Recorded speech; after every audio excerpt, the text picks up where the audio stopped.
എല്ലാവർക്കും നമസ്കാരം. ഇന്ന് ഡിസ്കസ് ചെയ്യാൻ പോകുന്നത് 5ാം ക്ലാസ്സിലെ സോഷ്യൽ സയൻസിലെ വരയ്ക്കാം വായിക്കാം എന്ന പാഠഭാഗമാണ്. ഇതിൽ PSC പരീക്ഷകൾക്ക് ആവശ്യമുള്ള പോയിന്റുകൾ മാത്രമേ പറയുന്നുള്ളൂ. വടക്കുനോക്കി യന്ത്രം. എന്താണ് വടക്കുനോക്കി യന്ത്രം? ദിശ അറിയുന്നതിന് ഉപയോഗിക്കുന്ന ഉപകരണമാണ് വടക്കുനോക്കി യന്ത്രം. സ്വതന്ത്രമായി ചലിക്കുന്ന കാന്തസൂചി തെക്കു വടക്ക് ദിശയിൽ നിലകൊള്ളും എന്ന തത്വമാണ് ഈ ഉപകരണത്തിന്റെ അടിസ്ഥാനം. സൂചിയിൽ പ്രത്യേകമായി രേഖപ്പെടുത്തിയ അഗ്രം വടക്കു ദിശയെ സൂചിപ്പിക്കുന്നു. സമുദ്രയാത്രയിൽ ദിശ അറിയുന്നതിന് നാവികർ പണ്ടുകാലം മുതൽ തന്നെ ഈ ഉപകരണം ഉപയോഗിച്ചിരുന്നു. അടുത്തത് ഭൂപടത്തിലെ ദിശകൾ. ഭൂപടത്തിൽ സാധാരണയായി ദിശ കാണിക്കുന്ന അടയാളം നൽകിയിരിക്കും. ചുമർ ഭൂപടത്തിന്റെ മുകൾ ഭാഗത്ത് വടക്ക് ദിശയെ സൂചിപ്പിക്കുന്ന അടയാളം കാണാം. ഭൂപടത്തിന്റെ ചുവട് ഭാഗം തെക്ക് ദിശയെയും ഭൂപടത്തിന്റെ വലതുഭാഗം പടിഞ്ഞാറേ ദിശയെയും ഭൂപടത്തിന്റെ ഇടതുഭാഗം കിഴക്ക് ദിശയെയും സൂചിപ്പിക്കുന്നു.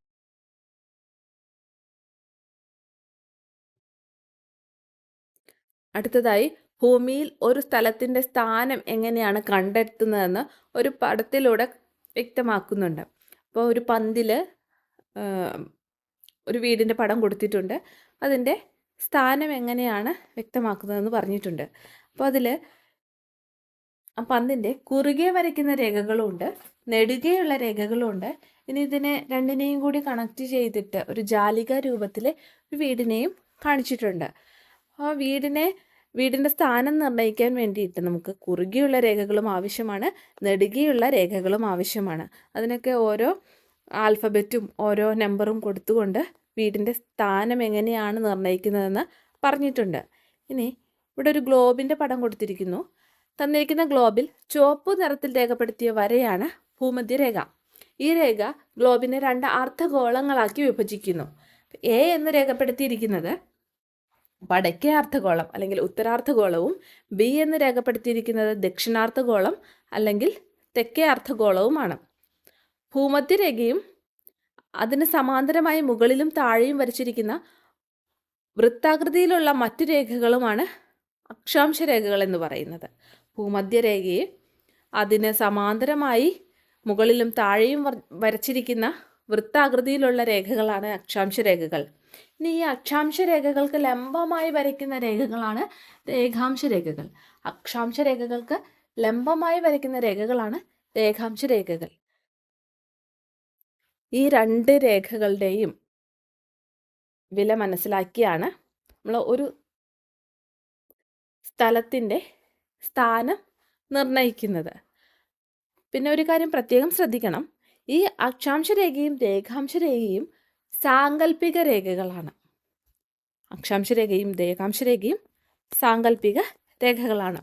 ഗ്ലോബും ഭൂപടവും. ഗോളാകൃതിയിലുള്ള ഭൂമിയുടെ മാതൃകയാണ് ഗ്ലോബ്.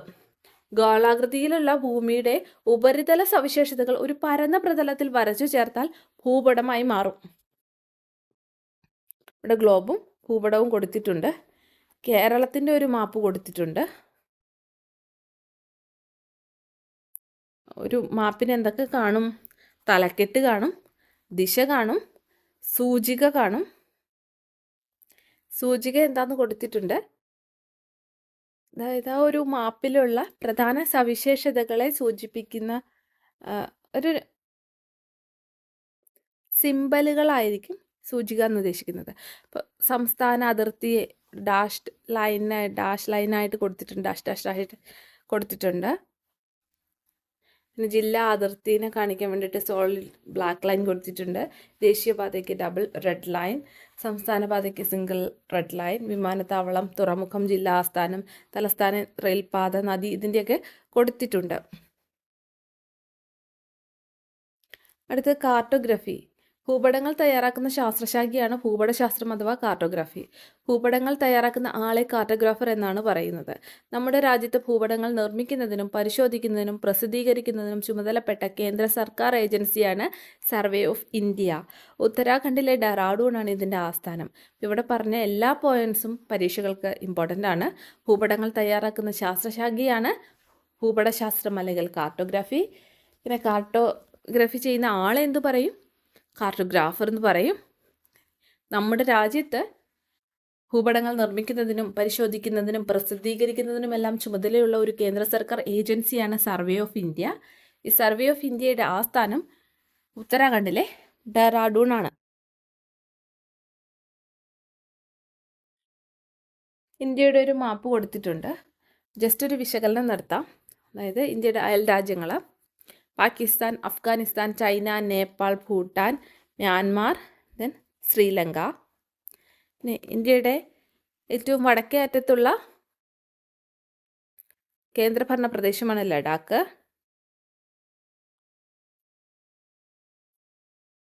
ഇന്ത്യയുടെ വടക്കേ അറ്റത്തുള്ള സംസ്ഥാനമാണ് ഹിമാചൽ പ്രദേശ്. ഇന്ത്യയുടെ കിഴക്കേ അറ്റത്തുള്ള സംസ്ഥാനമാണ് അരുണാചൽ പ്രദേശ്. പടിഞ്ഞാറേ അറ്റത്തുള്ള സംസ്ഥാനം ഗുജറാത്ത്. തെക്കേ അറ്റത്തുള്ളത് തമിഴ്നാട്. ഇന്ത്യയുടെ 3 ഭാഗങ്ങളും സമുദ്രങ്ങളാൽ ചുറ്റപ്പെട്ട് കിടക്കുകയാണ്.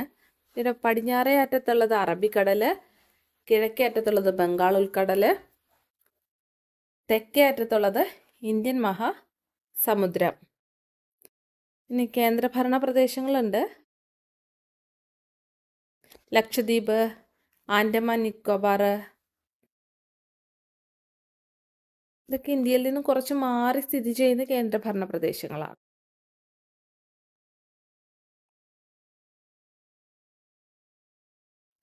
ഇന്ത്യയുടെ കിഴക്കേ അറ്റത്തുള്ള സംസ്ഥാനമാണ് അരുണാചൽ പ്രദേശ് അല്ലേ. ഇന്ത്യയുടെ തെക്ക് ഭാഗത്തുള്ള അയൽരാജ്യമാണ് ശ്രീലങ്ക. ഇന്ത്യയുടെ തെക്കേ അറ്റത്തുള്ള കേന്ദ്രഭരണ പ്രദേശമാണ് ആൻഡമാൻ. ഉത്തർപ്രദേശിനെ പറ്റി ഒരു കുറിപ്പ് കൊടുത്തിട്ടുണ്ട്. ഉത്തർപ്രദേശിൻ്റെ സ്ഥാനം വടക്ക് ഭാഗത്താണ്. അതിർത്തിയിൽ ഒരു രാജ്യമുണ്ട്, അതാണ് നേപ്പാൾ. ഇന്ത്യയിലെ 8 സംസ്ഥാനങ്ങളുടെ അതിർത്തി കൂടി പങ്കിടുന്നുണ്ട്. ഏറ്റവും കൂടുതൽ കരിമ്പ് ഉൽപ്പാദിപ്പിക്കുന്നതിനാൽ ഇന്ത്യയുടെ പഞ്ചസാര കിണ്ണം എന്നറിയപ്പെടുന്നു. നൃത്തകലയാണ് കഥക്. പ്രധാനപ്പെട്ട നഗരങ്ങളാണ് കാൺപൂർ, ലക്നൗ, വാരണാസി, ആഗ്ര, അലഹബാദ്. അശോക സമ്പത്തിലൂടെ ശ്രദ്ധേയമായ സാരനാഥ് ഉത്തർപ്രദേശിലാണ്. പോർച്ചുഗീസ് സഞ്ചാരിയായ വാസ്കോ ഡ ഗാമ ഇന്ത്യയിലേക്ക് നടത്തിയ യാത്രയെക്കുറിച്ചിട്ടൊരു കുറിപ്പ് കൊടുത്തിട്ടുണ്ട്. പോർച്ചുഗലിലെ ലിസ്ബൺ തുറമുഖത്ത് നിന്ന് 4 പായ്ക്കപ്പലുകളിലായി 170 പേരടങ്ങുന്ന നാവിക സംഘത്തെ നയിച്ചുകൊണ്ട് വാസ്കോ ഡ ഗാമ ഇന്ത്യയെ തേടി യാത്ര തിരിച്ചു.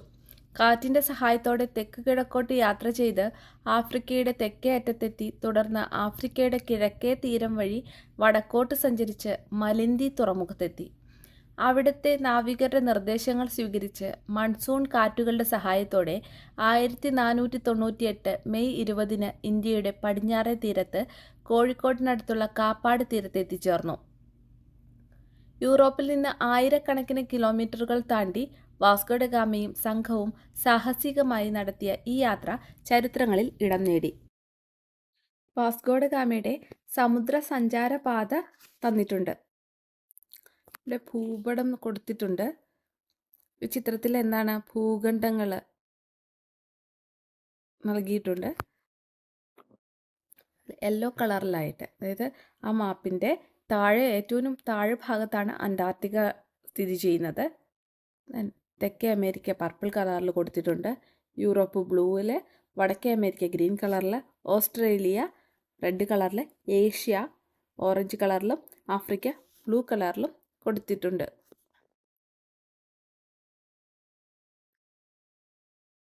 ഇവിടെ ഒരു വർക്ക്ഷീറ്റ് കൊടുത്തിട്ടുണ്ട്. അറ്റ്ലാന്റിക് സമുദ്രത്തിൻ്റെ പടിഞ്ഞാറ് ഭാഗത്ത് കാണപ്പെടുന്ന ഭൂഖണ്ഡങ്ങൾ ഏതൊക്കെയാണ്? തെക്കേ അമേരിക്കയും വടക്കേ അമേരിക്കയുമാണ് അറ്റ്ലാന്റിക് സമുദ്രത്തിൻ്റെ പടിഞ്ഞാറ് ഭാഗത്ത് കാണപ്പെടുന്ന ഭൂഖണ്ഡങ്ങൾ. ഇന്ത്യൻ മഹാസമുദ്രത്തിന് കിഴക്ക് ഭാഗത്ത് കാണപ്പെടുന്ന ഭൂഖണ്ഡം ഏതാണ്? ഓസ്ട്രേലിയയാണ് ഇന്ത്യൻ സമുദ്രത്തിന് കിഴക്ക് ഭാഗത്ത് കാണപ്പെടുന്ന ഭൂഖണ്ഡം. ഏറ്റവും വിസ്തൃതി കൂടിയ ഭൂഖണ്ഡം ഏതാണ്? ഏഷ്യയാണ് ഏറ്റവും വിസ്തൃതി കൂടിയ ഭൂഖണ്ഡം. അറ്റ്ലാന്റിക് സമുദ്രത്തിനും ഇന്ത്യൻ മഹാസമുദ്രത്തിനും ഇടയിൽ കാണുന്ന ഭൂഖണ്ഡം ഏതാണ്? ആഫ്രിക്കയാണ് അറ്റ്ലാന്റിക് സമുദ്രത്തിനും ഇന്ത്യൻ മഹാസമുദ്രത്തിനും ഇടയിൽ കാണപ്പെടുന്ന ഭൂഖണ്ഡം. ഇതോടെ 5ാം ക്ലാസ്സിലെ ചാപ്റ്റർ 5 തീർന്നിരിക്കുന്നു. ചാനൽ ഇഷ്ടപ്പെട്ടാൽ ലൈക്ക് ചെയ്യുക, ഷെയർ ചെയ്യുക, നിർദ്ദേശങ്ങൾ കമൻറ്റായി രേഖപ്പെടുത്തുക, സബ്സ്ക്രൈബ് ചെയ്യുക. Thank you for watching.